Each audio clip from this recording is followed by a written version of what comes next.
అనగనగా ఒక అందమైన లోకం. దాని పేరు ఫలవనం.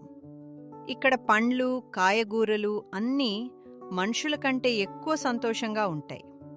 ఇక్కడ ఎవరికీ కోపం రాదు. అందరూ స్నేహితులే.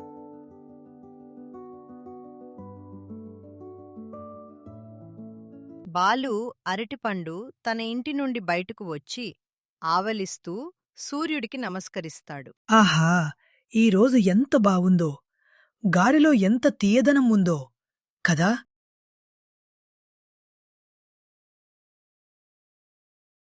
బాలుతాత, శుభోదయం. ఈరోజు మన ఊరి రుచి పండుగ కదా, ఏర్పాట్లు మొదలు పెట్టాలా?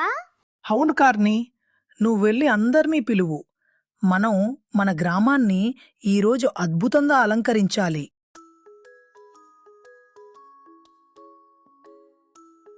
గస్, చూడు, ఈ పూలు ఎంత ఎర్రగా ఉన్నాయో, సరిగ్గా నారంగులాగే. నిజమే బెర్రీ, కానీ జాగ్రత్త, పైన ఉన్న కొమ్మలకి నువ్వు అందవు. నేను పొడవుగా ఉన్నాను కదా, నేను కోసి ఇస్తాను. స్నేహితులారా, త్వరగా రండి, బాలుతాత పిలుస్తున్నారు.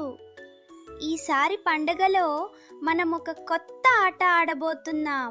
కొత్త ఆట? ఏమిటది? అది సర్ప్రైజ్. ఊరి మధ్యలోకి రండి, చెప్తాను.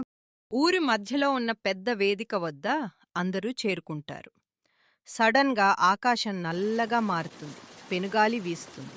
అందరూ జాగ్రత్త, పెద్ద గాలి వస్తోంది. బెర్రీ, నువ్వు బాలు తాత వెనుక దాక్కో. అనుకోకుండా వచ్చిన తుఫాను వల్ల ఫలవనం అల్లకల్లోలమవుతుంది. పండుగ కోసం చేసిన ఏర్పాట్లన్నీ పాడైపోతాయి.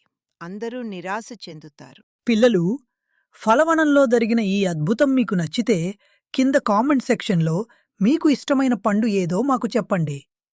ఈ బాలుని ఇలాగే ఎంకరేజ్ చేయండి.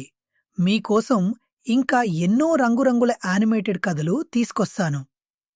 మరిన్ని అప్డేట్స్ కోసం బెల్ ఐకాన్ని నొక్కి సబ్స్క్రైబ్ చేయడం మాత్రం మర్చిపోకండి.